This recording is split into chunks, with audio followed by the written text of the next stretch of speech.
Baruch Hashem, it's a tremendous chus and a privilege to be able to give this year. And really, it's one of the most fundamental, basic aspects of the topics of shiurim that we can give. The fundamentals of Yiddishkeit itself, of our Emunah in Judaism and Yiddishkeit. And I owe a tremendous debt of Akar Satov to Ani Maamin Foundation for making this possible, led by Rabbi David Saperman, as well as Rabbi Moshe Pogrom, and it's really an amazing organization. At the end, we're going to give out MP3s to every person here with about 14 shiurim that you guys can listen to, and we'll be in touch with you through email and phone. We'll sign you up. They have like a nice newsletter that has like an interesting tidbit of scientific fact and stuff like that each week. But also we're going to potentially over the course of the summer have different types of quizzes for financial compensation that you can take over the summer as an incentive to listen to the shiurim and to incorporate the knowledge that Rabbi Saperman gives over so beautifully. Okay, so this shiur is about Emunah. By way of introduction, every question that you can come up with in this topic and really any topic in life is good. And there are answers to your questions. I can't emphasize that enough. Now, I'm not going to be stopping in the middle for questions, but there is a pen and papers around. Please write down questions. Don't forget them and ask them. There'll be time for questions and answers at the end. The questions and answers are amazingly valuable. No one should leave here with any question left unanswered. As well as anybody that might be watching this video presentation, if you have a question, my email address is landa, Landa 1793 at gmail.com, landa1793 at gmail.com. You can always write me an email, and you can also communicate through Ani Maamin Foundation at animaamin.org.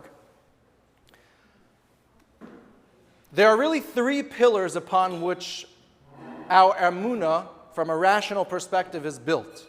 Number one, that there is a God, a supernatural being in a supernatural realm who created the world. And he continues to orchestrate the events of the world. Number two, that there is a Torah shebichsav, a written Torah, that he wrote, he authored word by word. Moshe Rabbeinu actually wrote it, but he authored each and every word. And number three, that there was an oral Torah that again Hashem dictated through Moshe to Bnei Yisrael, a Torah Sheba'al Peh. Once we have those three pillars established, really everything we do, we can trace its roots back to those three pillars. Now, it must be said that many people have what we might call Emunah Pshuta, but let's be clear about what that means. Emunah Pshuta does not mean to be thoughtless. It doesn't mean that you just don't think about things and therefore simplistically you'll just accept. It means that when you look around and you receive the Mesorah from the previous generation, it's so obvious. You see through the Niflaos HaBoreh how obvious the truth of Judaism is. And therefore you have no questions. And that's something that I really want to stress.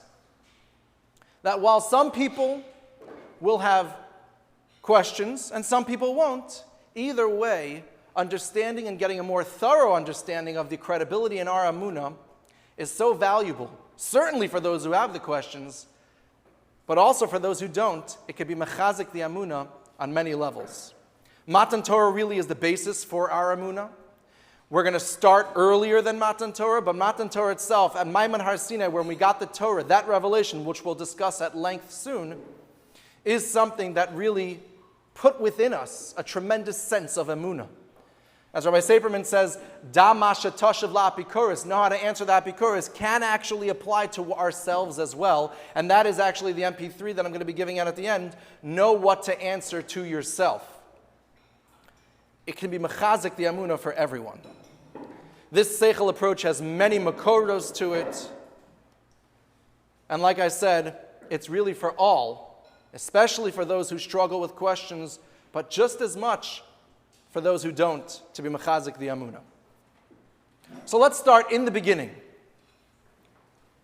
We all know innately It might be obvious to some of us. We all know that we received the Torah at Har Sinai, and in the Torah, right at the beginning, it tells us how the world was created. Bereshis bara Elokim. We'll see soon that that third word is really the hardest word of the pasuk for much of the world. But Bereshis bara Elokim, Hashem created everything. What would be any alternative to that? That could make sense. For thousands of years, it's fascinating to note, the only alternative to that was that the world always existed. All the great philosophers from all time believed, if they didn't believe in God creating the world, that the world just simply always existed. That was the only alternative for thousands of years. Then came the year 1929, and subsequently 1964, and the entire intellectual community, the entire scientific community accepted as pretty much a scientific fact that there was a creation to the world, that there was a beginning to the world. How did they come to that? In 1929, Hubble developed a telescope powerful enough to detect phenomena in the outer regions of space. We're not going to get into the technicalities of that, but we can talk about it afterwards if you'd like. In which through that he understood that the universe is expanding over time. It's getting bigger. And so if we just take a simple step of logic, if the universe is expanding over time, then if we go back in time and further back in time and further back in time, we come to a singular point from which everything had to have come from. And that was a tremendous chiddush. That was a tremendous new ideology. That it's not like they thought as the only alternative to God creating the world has now been debunked, and it was accepted for thousands of years. That in of itself is an interesting point to ponder. In addition, they found microwaves that they believed to be the echoes, so to speak. This is complex science, but just to mention it, in 1964, in fact, Rabbi Dr. Chaim Presby actually worked in Bell Labs. He has patents on fiber optics, which are all over the place now. And he worked with those pioneers discovering those microwaves. He actually has a couple of shiurim that are fantastic. Torah Mesorah on their website has a Ve'emunascha Balelos program that is a fantastic set of videos, really pretty much going through everything that we're going to go through here today, but a whole bunch of an expanse of different videos from different speakers. And so in the video there, he discusses the evolution of how that discovery came to be when he was working in Bell Labs. It's quite interesting. So what are we left with? What we're left with is this idea, the Big Bang, just a way to talk about the beginning. Somehow it began, and then evolution allows it to take its course. This is what's left for those to hold on to deny intelligent design, as the scientific community might call it, that God created the world, Bereshis bara Elokim. They are left simply grasping for what they can grasp at. So this idea of the Big Bang started with this first particle the scientists call singularity, that first single, let's call it intense particle that had the potential for the entire universe unbelievably intensely packed within it. What's the most obvious question that you'd ask once we come back to that first particle? How did it get there?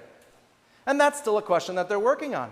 The laws of science itself seem to make it impossible to understand how something could come from nothing.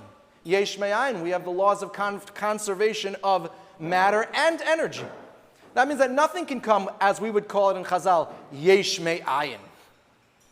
Something from nothing. So how did that first particle get there? And this is a question that they have not answered. They're working on it. But the laws of science itself seem to make it impossible to ever answer that question. In fact, I once heard Rabbi Heinemann give the following mashal to discuss, well, to what extent have they answered this question, how did the world begin, if you don't want to say God created the world, the truth. He says, imagine if you have a basketball spinning in the air, and you're wondering, what's keeping that basketball spinning there in midair? And there's a curtain right underneath the bottom of the basketball, so you can't see what's holding it up. So you tell your friend, well, show me what's underneath that curtain. And he pulls the curtain down a little bit, and he sees a big finger balancing that basketball, spinning on his finger. Okay, what's holding up that finger? So he lowers the curtain more. And he sees a big basketball player holding up that basketball with his finger, spinning on his finger. Well, what's holding up the basketball? So you lower the curtain more. And then there's this tremendous elephant that the basketball player is balancing on top of. And the elephant, what's holding that up? Well, there are two donkeys holding up each side of the elephant. And what's holding up the donkeys? There's this big marble pillar that the two donkeys are. And then the person says, okay, I get it. Now I understand how the basketball is spinning. You do? If you don't ask me to go to the next step, you don't understand anything. You have a big mass of pillars and donkeys and elephants and basketball players and then a ball floating in midair until you reveal what's on the ground, till you get to the end. So long as you don't get to the end, it's not that you've answered the question 90%. You haven't answered the question at all. It just opens up the question larger to, well, what's making this entire mass float?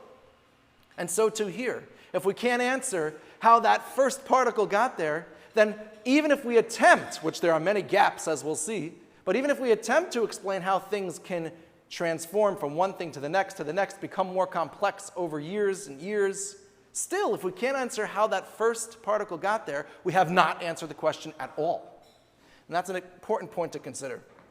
In addition, another question that is just as an important question to ask is that the laws of science would seem to dictate that something needs to be there to cause it to react.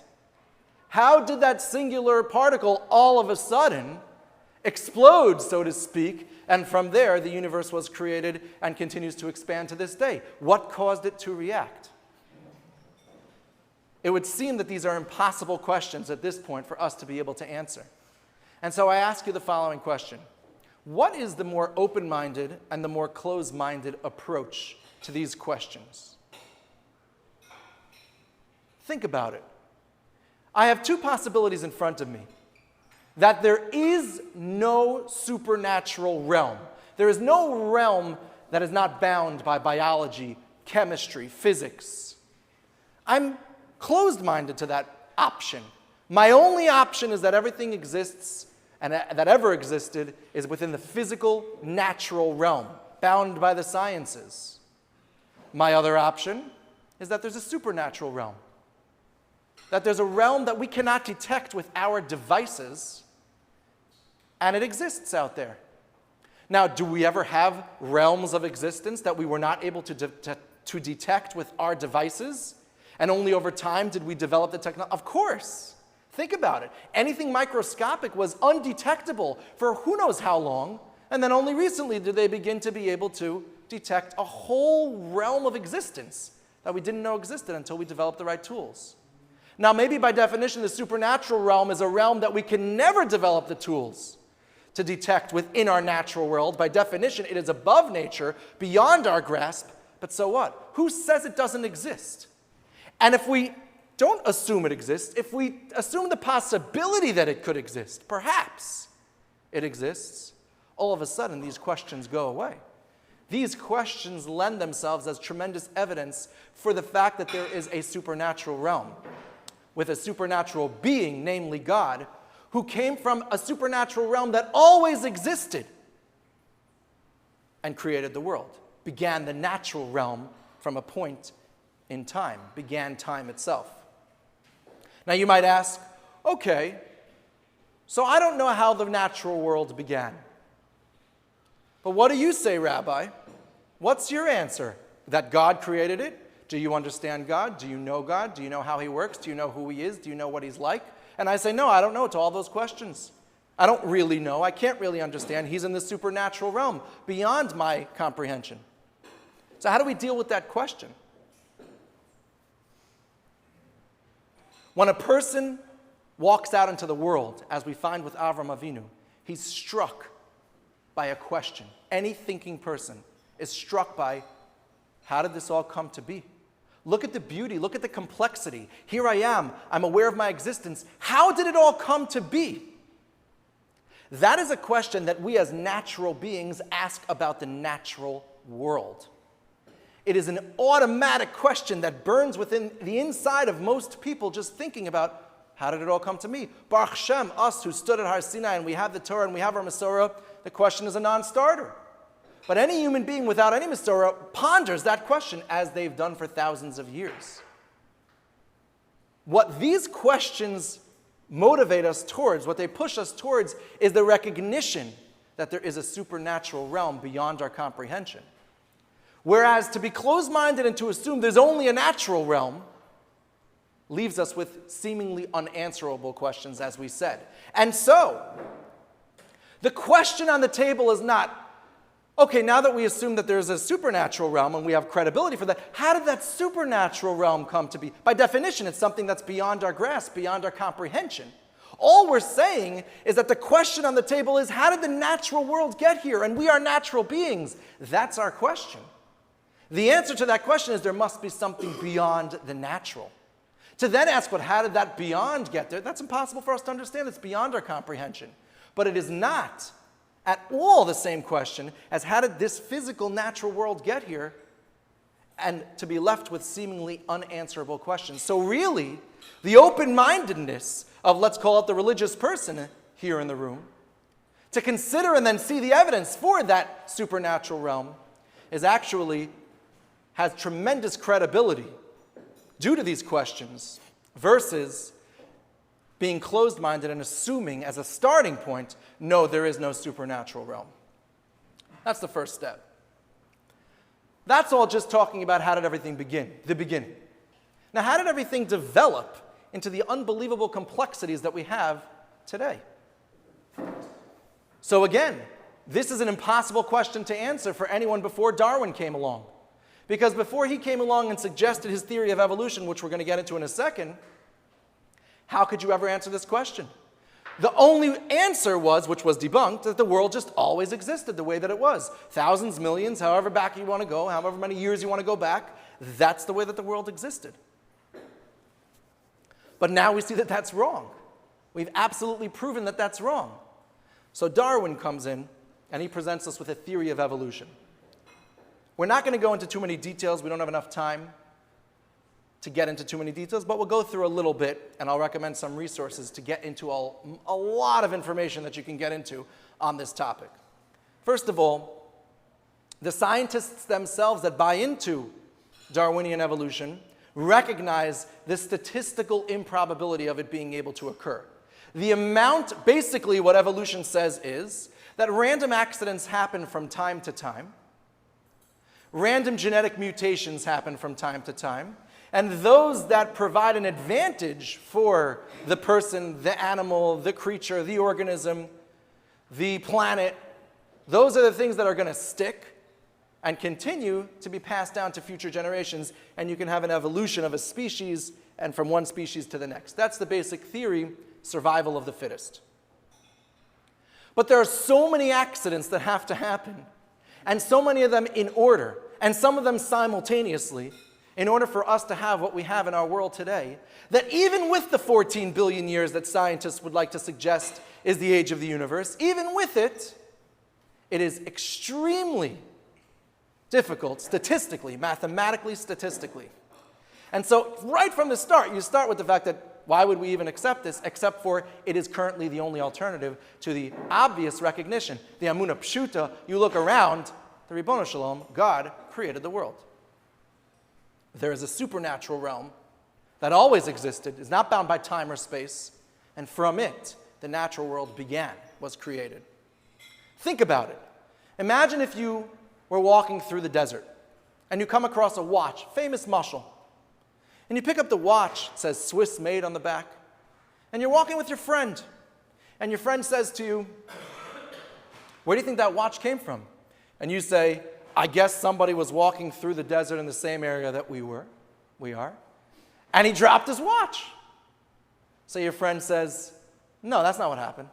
I think what happened is there was a tremendous hurricane in Switzerland, and tornadoes struck the watch factory, and the parts from the watch flew up into the atmosphere, and lightning struck it, and they fused together. They formed a watch. The hurricane winds in the atmosphere carried them over here to the desert. It fell down from the sky, and here you have this watch that was created by the hurricanes and tornadoes. You look at him like, What happened to you? That's ridiculous. That makes no sense at all. You wouldn't even consider it as a possibility. That is of the likes of what we were talking about when it comes to these ideas, these theories. Similarly, imagine if I got a check from one of you, and I went to cash it in the bank, and you ran up to me and you said, "Whoa, that's a fake check. Where'd you get that from? That's not my signature." I said, "It says $500 written to Rabbi Landa, and it has your signature on it." Rabbi Saperman brings this mushal all the time. Imagine if I say, you come to me and you say, no, that's not what happened. What happened, I saw it happen. What happened is that on my desk I have old-fashioned ink, a wet ink. The ink spilled over the check, and it landed perfectly to create my signature, $500. It wrote out the words, $500. Everything got written out perfectly on the check, but I never wrote it. Give it back. Imagine we went to court and we presented the case to the judge. It would be thrown out in a second. It's ridiculous. That is of the likes of what we were discussing here as an alternative to the most obvious idea that there is a God from the supernatural realm who created all of the natural. Look at the wonders of the body itself. Just a couple of quick examples. We have eyebrows. Why do we have eyebrows? What's the purpose of eyebrows? So when I give this shiur in different classes, usually people get that the eyebrows are there so that when you sweat, the sweat is caught in the eyebrow and pushed to the sides of your face. It doesn't go in your eyes, so it prevents the sweat from getting in your eyes. Now let's imagine how that would look when it comes to an evolutionary perspective. So there's one warrior who faces up another warrior. Now one warrior has this genetic mutation. He's a freak with eyebrows. Everyone before him didn't have eyebrows. Okay. So they're about to battle each other. But consistently every time, the one with eyebrows wins. You know why? Because that other guy, he was doomed from the start. Because when he started to sweat, the sweat was getting in his eyes too much. Really? Really? That's going to enhance his battling skills so much that there's going to be a survival of the fittest to promote throughout the generation eyebrows? Very hard to understand. The eye itself has so many complex components to it. Every one of them has to work together. If you would just have the eyeball without the nervous system behind it and without the region in the brain to process the visual imagery, you'd have nothing. And if you have any one of those parts, you'd have nothing. So are we to understand that all the parts simultaneously evolved as random mutations in an organism, in a being, and that provided him this advantage of survival of the fittest? Because it's not just enough for one accident, we need all those accidents to come at once. The statistics are astounding, and these are just tiny, tiny examples, drops in the bucket. In fact, some used to like to bring the proof from vestigial organs, parts of the body that seem to make no sense, they seem to be superfluous. If an infinite being, God, created the human body, created man, why would there be any parts of the body that don't make sense? So it must be that there's no God, they would argue. But we've seen that those vestigial organs, time and time again, actually now we've discovered with the advancement of technology, have tremendous significance. They used to think the pituitary gland was a vestigial organ. It is one of the master glands of hormones in the brain for the whole body to operate properly. How about tonsils? How many people in this room, by a raise of hand, had their tonsils removed? Nobody. This is the first time I'm giving this year, and it's nobody. Usually it's one or two. But if you go back to your parents' generation, and I'd be asking them, how many people when you were kids, when you were teenagers, in your class had their tonsils removed? You'd have 30%, sometimes 70%, a tremendously high percentage that had their tonsils removed because they didn't understand what the purpose was for. Now they're understanding more and more that it's not so simple to remove the tonsils whenever there's an infection, because there's rhyme and reason and purpose everywhere we look, from our bodies to the universe. And as I write over here, see Rabbi Avigdor Miller's book, The Universe Testifies, and especially Rabbi David Saperman, Emuna, a refresher course, is an amazing sefer. You can buy that book. It's an English book. And as well as in his audio series, Know What to Answer to Yourself, which I'm going to be giving out at the end, you'll be able to hear a lot more about that. A couple more quick points on this. It's important to know the difference between macroevolution and microevolution. Microevolution is what Darwin used to prove his theory of macroevolution. Microevolution is something we do see in nature. Butterflies that will be better suited if their colors are lighter than darker or darker than lighter, will adapt with genetic mutations over time. That's microevolution. Micro meaning small scale, meaning that the butterfly itself is not going to turn into a new animal, a new creature, which we've never recorded in the history of human recorded history, anything like that happening.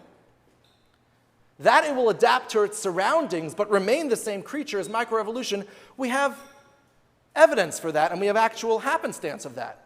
However, macroevolution, that one species can change so dramatically that it turns into another species, we have zero evidence for. And that's the gap that Darwin was trying to close, and he never succeeded in closing. He was using microevolutionary examples to try to prove macroevolution. Important not to get confused by those two examples. On this point, I'll end off with a famous, funny story with Rabbi Yaakov Kamenetsky. He was on the plane with his son, Rabbi Avram, and there was a government minister on the plane near him, and he was asking Rabbi Yaakov Kamenetsky, I don't understand something. My kids, they bring me to the airport, they drop me off, they pop the trunk, have a nice trip. But you look at your son, it's unbelievable how he serves you. He's constantly getting up and asking you, do you need more? Do you need anything? Can I get you anything? What's the difference? I'm a respected person in my profession, and you're respected in your profession. What's the difference? And Rabbi Yaakov answered, my kids look at me, the previous generation, and the generation before me. They see me and the previous generations as one generation closer to Har Sinai, to Maimon Har Sinai, to what started it all for Klal Yisrael, what made us into a nation, where God himself revealed himself. That's what they see, closer and closer to Sinai. But you who believe in evolution, your kids see you as one step closer to, right. So, what do you expect? The respect that you should have for your elders is much less apparent because, after all, they're simply one step closer to the monkeys from who they would say that we came. Okay, let's jump in now to the real meat and potatoes of this year. Really, until now, we were discussing something that's like the icing on the cake. It's sweet, it's nice, and I think it has tremendous credibility to it. But really, the core of our Emunah, as the Ramban says in multiple places, is Maimon Har Sinai. The Psukim themselves explicitly talk about how we ourselves, Klal Yisrael by the mountain, approximately 2 million, maybe plus people, themselves experienced the Ribbono Shel Olam speaking to them. They themselves witnessed that there is a God and that he was giving us the Torah through Moshe Rabbeinu and that he chose Moshe Rabbeinu as the prophet through which to give it to. That is the testimony of the entire nation standing by that mountain, written into the words of the Torah itself.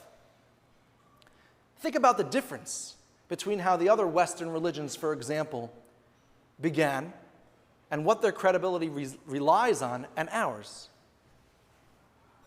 Yes, it's true. The Christian believes his father, who believes his father, etc., that there was a point in time that there was a man named Yashka, and he came and he did whatever he did, and he started the religion, or his disciples started the religion. Similarly for Islam, with Muhammad coming down and giving over the prophecy that he had. We're not going to get into those details, but the basic idea is one or an extremely small group of people came and decided to give over the prophecy. This is the new religion. This is the religion. So even if you have a billion people believing in something, if what they're believing in traces itself back to one man's claim, then it's not a billion strong, it's one strong. A billion people bought into it by this time, after generations. But it began with one man. What does it take for Christianity or Islam to be a lie? It takes one man to be lying, back then. What does it take for Judaism to be a lie? It takes all 2 million people making it up. It takes all of them lying to each other and then to the next generation, which Lawrence Kellerman, who studied, he has an excellent video online you can also see on the rational approach to Judaism, a lot of what we're saying, especially this part. He calls this the bomb of everything. He says, look at every other religion that ever crossed the face of the earth. And he studied comparative religions in college. He says there's no other religion that has that mass revelation story. So many witnesses to God himself choosing them as a nation and giving them the document, the Torah, in our case. Why? It gives us so much credibility. Why doesn't any other religion have that in their Masorah? And the answer is because you could never make that up. How do you ever make that up? Imagine if in this room right now I tell you, listen, God came to me in a dream last night and he told me that you guys should all pay taxes to me. I'm going to be your leader. And he chose me.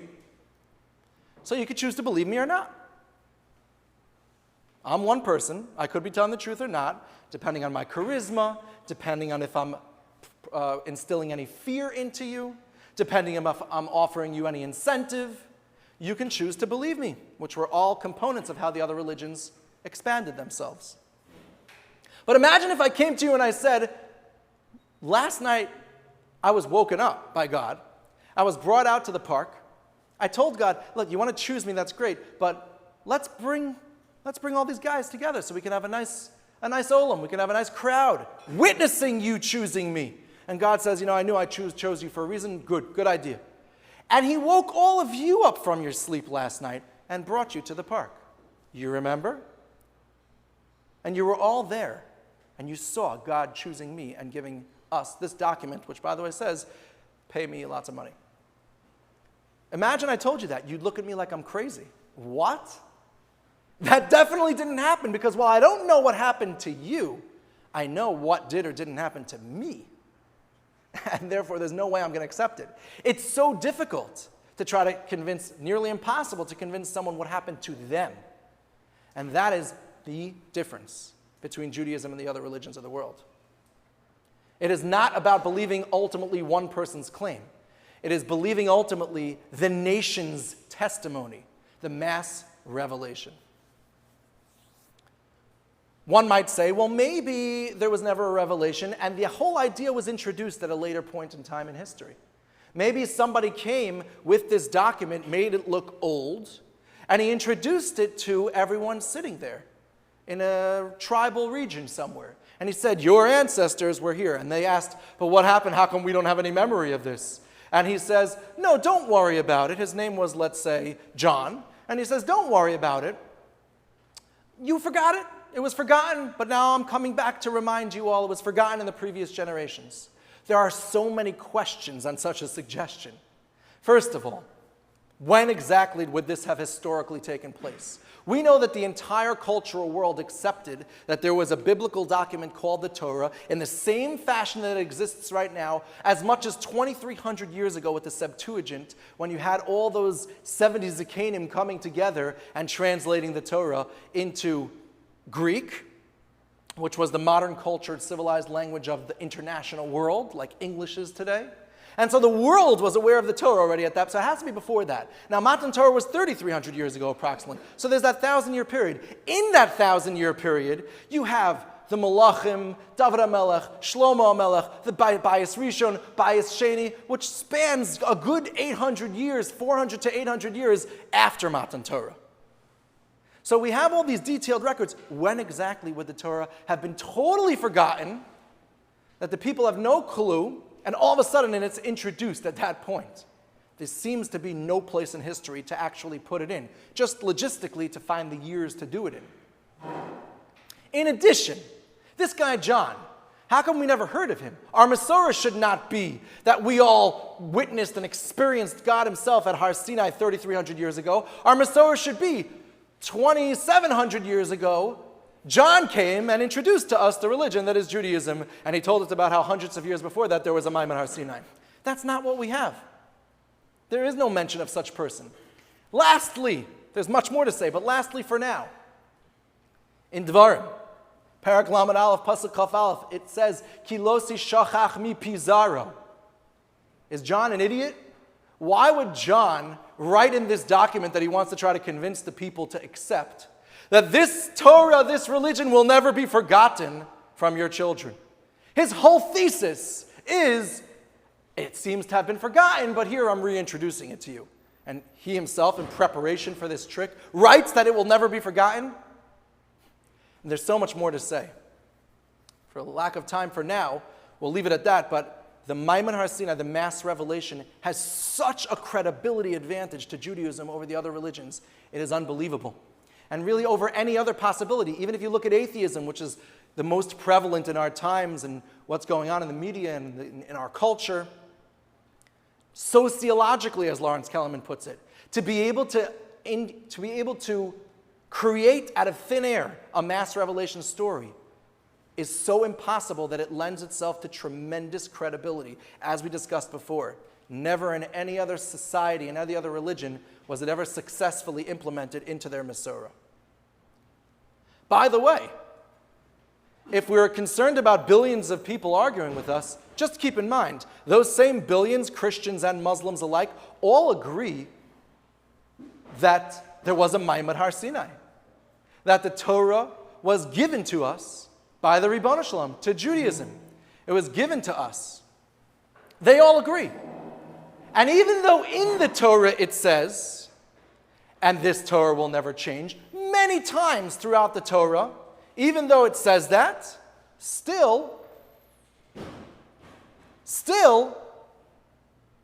they'll suggest that over time it changed. Over time it changed. And how did it change? Well, initially it was introduced with this tremendous lightning and thunder and a mass revelation to millions of people. And then over time, God whispered to Yashka. He whispered, actually it's changing now. And then once again he whispered to Muhammad, Islam, it's changing. So all these whisperings are quite suspicious when he introduced the whole religion to begin with this tremendous boom in front of millions of people. Lastly, on this point, people sometimes wonder, but it's uncomfortable to believe that billions of people could be living the life of a lie. Is that possible? That billions of people could be living the life of a lie? Just uncomfortable. If we choose Judaism to be wrong, then it's not as many people. But if you choose one of the other Western religions, it's billions. How could it be? The numbers are just astounding. Well, guess what? Billions of people are living the life of a lie no matter how you slice it. Christianity and Islam are mutually exclusive to each other. They don't accept each other. The religious Christians will say that the religious Muslims are going to go to their version of Gehenna, and the Muslims to the Christians alike. So, if they're mutually exclusive, it is mathematically 100% that billions of people are living the life of a lie. There's no escaping that fact. Now, to say, well, it's better to say that 1 billion plus a number of millions are living the life of a lie and 1 billion are right, that's already just small numbers. Once we could accept that billions of people were led astray, billions of people are living the life of a lie, fact, no longer does that question have any teeth to it whatsoever. And in fact, we know, based on everything that we said, that Judaism is the true and correct religion. Now we have to establish the third and final pillar, the oral Torah, the Torah Shebaal Peh. Do we see in the Torah itself that there is a Torah Shebaal Peh? One place we see it is Shechita. The Torah says, do Shechita as I have commanded you, and there are Rishonim who clearly learn that means that Hashem gave over the instructions to Moshe Rabbeinu. Where? Nowhere in the Pesukim does it say any instructions how to shecht. Do you cut off which part of the body? How do you kill it? It doesn't say anywhere. It has to be that there is an oral Torah that accompanies the written Torah. It's clear in the words of the Torah itself. Furthermore, the vowels of the Torah are not written in the Torah. When you have ches, lamed, vez, that could be chalav, milk, or chalev, fat. Now the Torah tells us, don't eat chalev, don't eat fat. Imagine if we choose to read that as chalav, milk. Don't eat milk. Don't eat milk. And that would greatly impact our lives in a totally different way than chalev, fat, specific fat. So we have to know what the vowels are. They change the meaning of the words. And therefore, it has to be that there's an oral tradition, an oral set of instructions accompanying the written Torah for the pauses that can make contextual differences as well. And there are multiple areas of vagueness in the Torah where it's not clear. In the way that it's written, there has to be an oral Masorah, a Torah Shebaal Peh, accompanying the Torah Shebichsav. Furthermore, we have the Rambam in his introduction to the Yad HaChazaka, who goes through great Rabbanim from every single generation, going all the way back to Har Sinai. That means we have detailed historical records of the people going back to Har Sinai, the leaders of the generation. We see the chain of the Masorah, of the information of the Torah Shebaal Peh. Lastly, for this, Some people might ask, well, look at the game of telephone. If I start over here on this side of the table, and I whisper a sentence, and you pass it on and pass it on, we all know the game of telephone, it gets totally corrupted at the end. Totally corrupted. So don't you see, therefore, that when you pass it on over generations, surely it will get corrupted? And the answer to that is simple. Imagine if there was a fire on one end of the room and the phone was on the other end of the room. But the phone number for the fire department was where the fire was on one end of the room, the other end. So for some reason, let's just say theoretically, hypothetically, you needed to talk from person to person to person to person to person to get the number for the fire department to the person standing by the phone. Do you think that they'd mess up on that phone number? It could be 9, 10 digits long. It doesn't matter. That person's going to say to his neighbor, here's the phone number. Here it is, 443. And the guy's going to say to his friend, 1 second, let me just make sure the first 3 numbers were 443, right? Okay. They're going to double and triple check. And there's so much more than that going on when it comes to the Masorah of Torah Sheba'al Peh.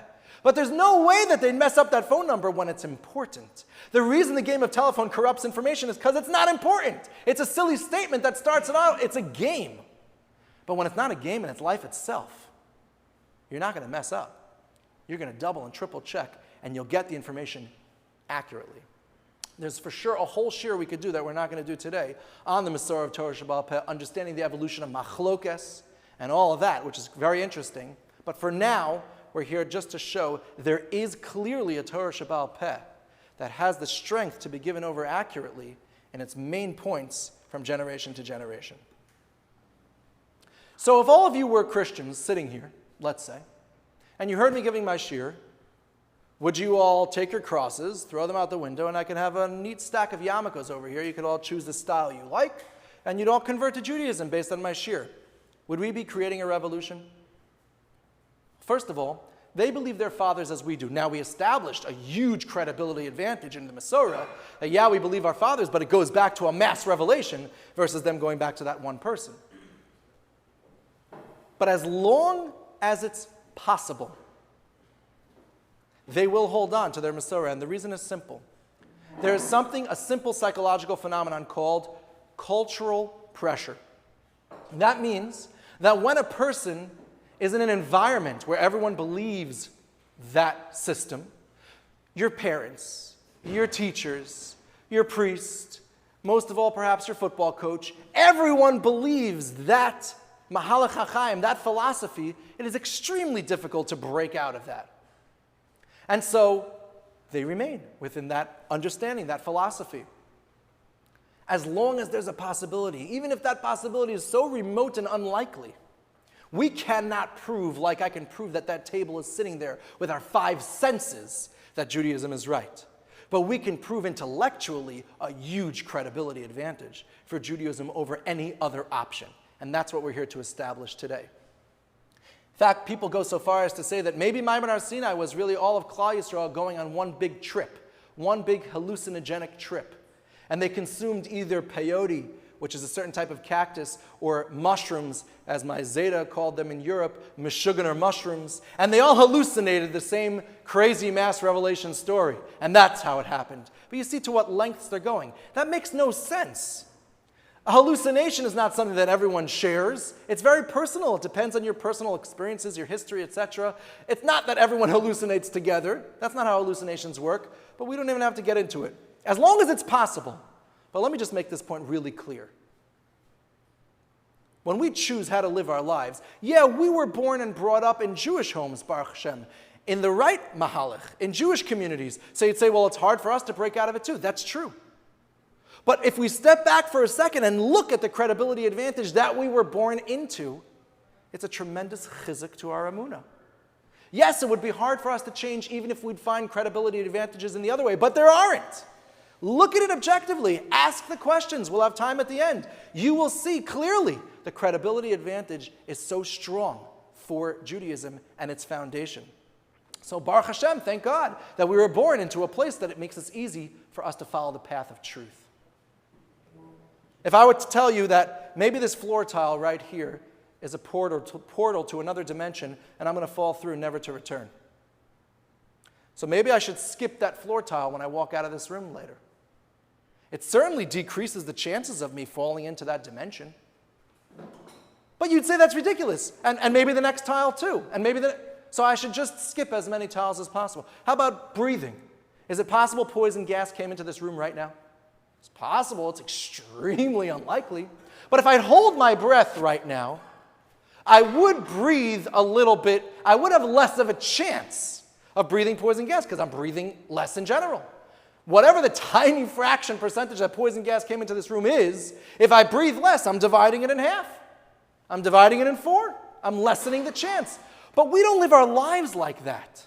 We don't hold our breaths as much as possible to decrease such absurd chances because we live our lives based on ignoring such tiny remote possibilities.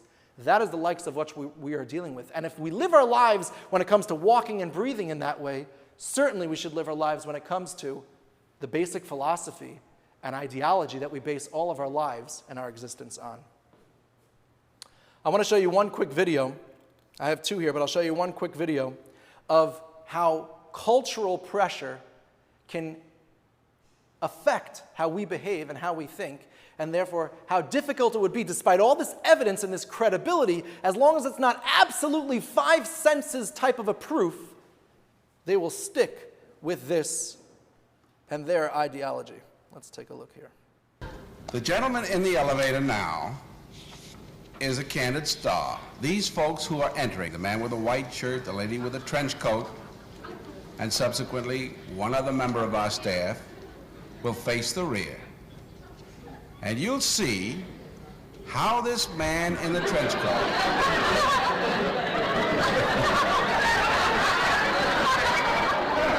tries to maintain his individuality,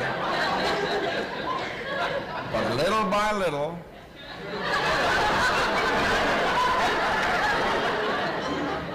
he looks at his watch, but he's really making an excuse for turning just a little bit more to the wall. Now we'll try it once again. Here's the candid subject. Here comes the candid camera staff, 3 of them at least. And this man has apparently been in groups before.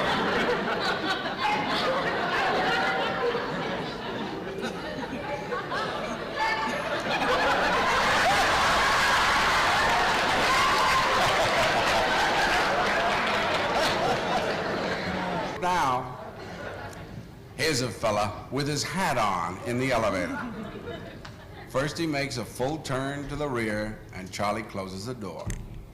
A moment later, we'll open the door, everybody's changed positions.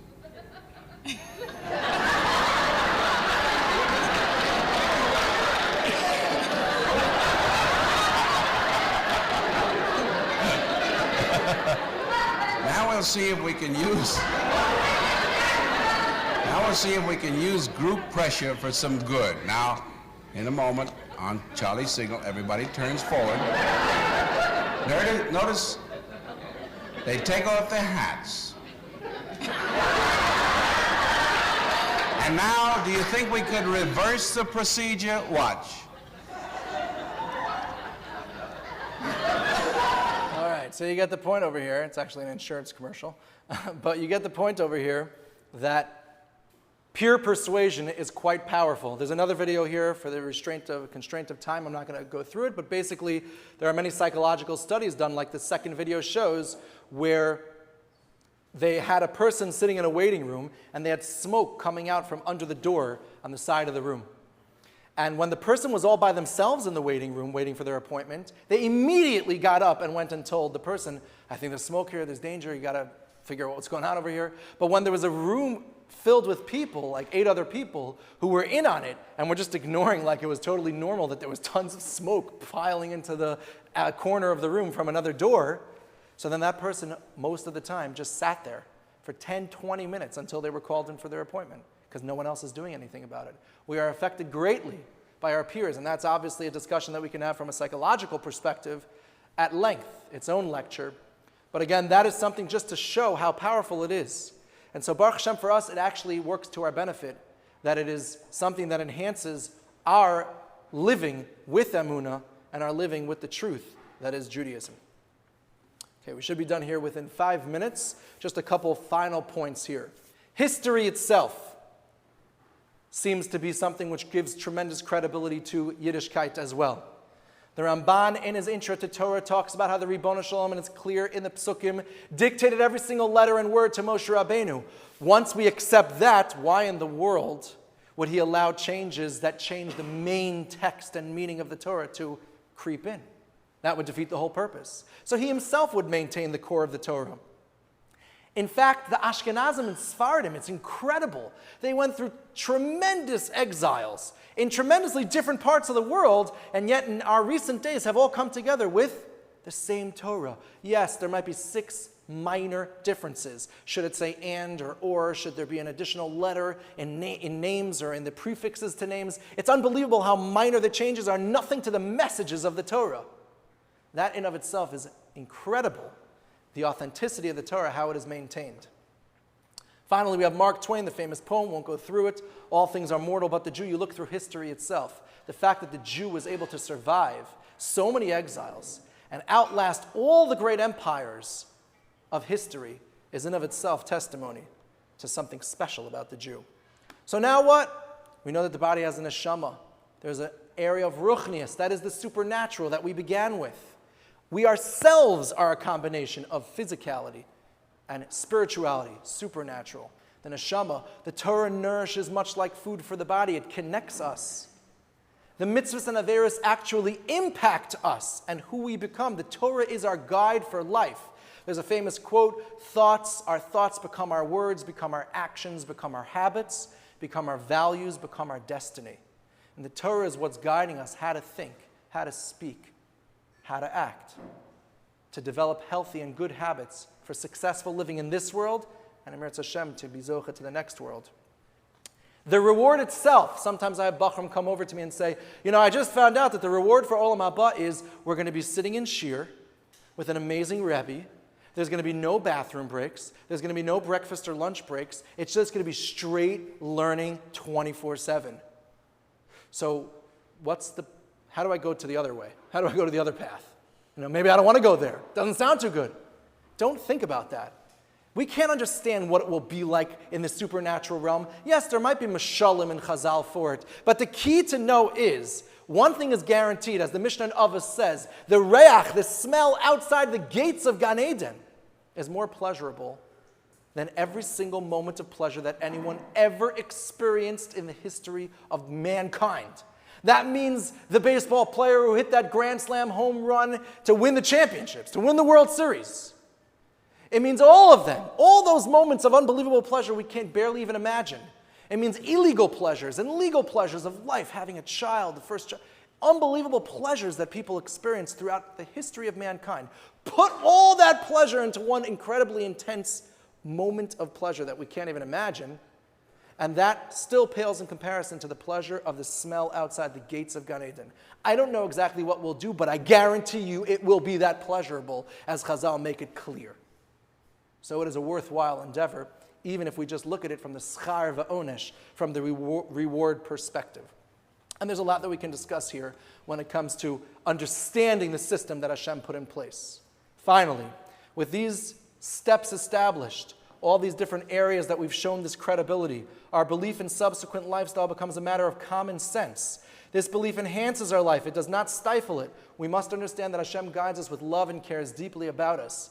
If we are honest with ourselves in assessing what we are capable of at any given time, we have succeeded in maintaining a special relationship with Him. This brings us the greatest sense of fulfillment, meaning real deep happiness, contentment, and meaning in life, as we help to complete the purpose of the entire universe, having a relationship with Him, the Creator of the world. Your questions are amazing. I hope that I've answered all of them, if not most of them, but I am more than happy to stay as long as you'd like me here. You all have my contact information, as I mentioned at the beginning of the video, to all those watching as well, to reach out, to ask myself, Ani Maamin Foundation. There are so many great organizations way beyond me that you can reach out to with your questions. There are answers to them.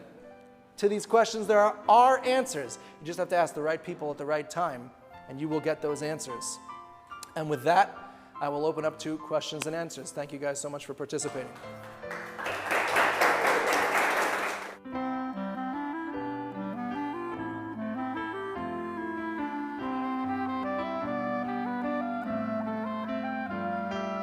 Father, please tell me, help me understand who made what surrounds us, the sky and the